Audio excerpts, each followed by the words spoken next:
Alors comme je vous ai promis, bonjour à toutes et à tous, on va commencer à lire ce livre, Les Nouveaux Contes du Limousin. Et on va lire, je pense, une fois par jour un conte. Donc ça va être court.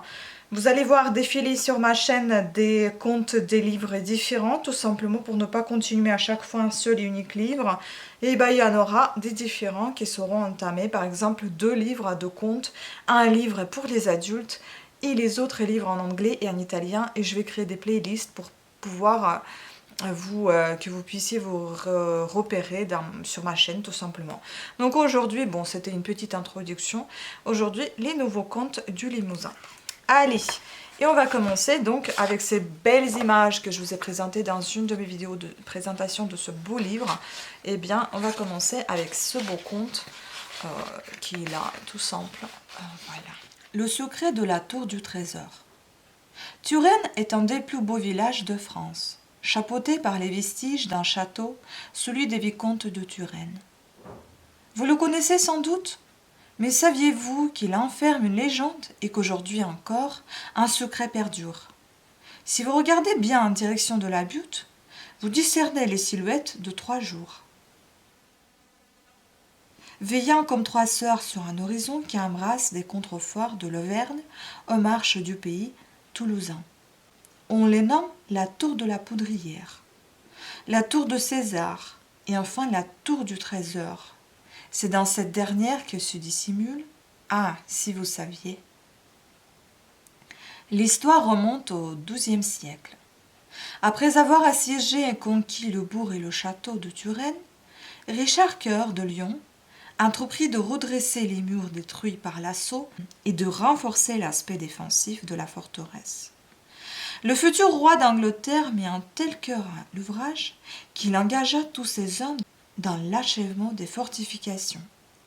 Lui qui bientôt partirait en croisade, irait en Palestine en passant par Chypre. Pourquoi, donc, consacra-t-il autant de temps et d'argent à relever ce qui venait d'abattre? Il se dit que lorsque les travaux furent terminés, Richard se glissa à la nuit tombée dans une des tours fraîchement refaites. Là, il déposa dans une cage connue de lui seul une couronne d'or sertie de joyaux, de lapis-lazuli, de rubis et d'émeraudes. Cette couronne, insigne des ducs d'Aquitaine, lui avait été offerte par sa mère Éléonore. Une nuit de grand cauchemar, la reine avait eu la vision d'un proche malheur pour son fils. Si celui-ci ne mettait pas immédiatement à l'abri de la convoitise les précieuses gemmes. Ce fut fait. Mais hélas, les aventures du roi Richard l'entraînèrent par monts et par vaux, avant qu'il ne revienne en Limousin et ne trépasse au pied des murs de Chaloux. Ainsi, ni lui ni aucun descendant des ducs d'Aquitaine ne put reprendre possession de la couronne, à jamais dissimulée dans le mur de la tour. C'est depuis ce jour, semble-t-il, qu'on la nomme tour du trésor.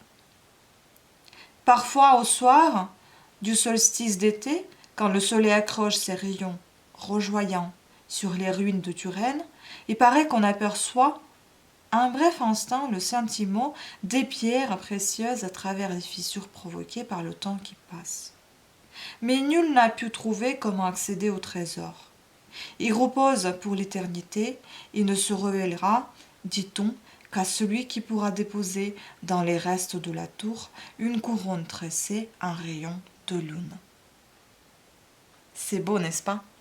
Voilà, un petit conte de Limousin. Et la prochaine fois, on va continuer avec d'autres contes. Merci de votre attention, à très bientôt, ciao.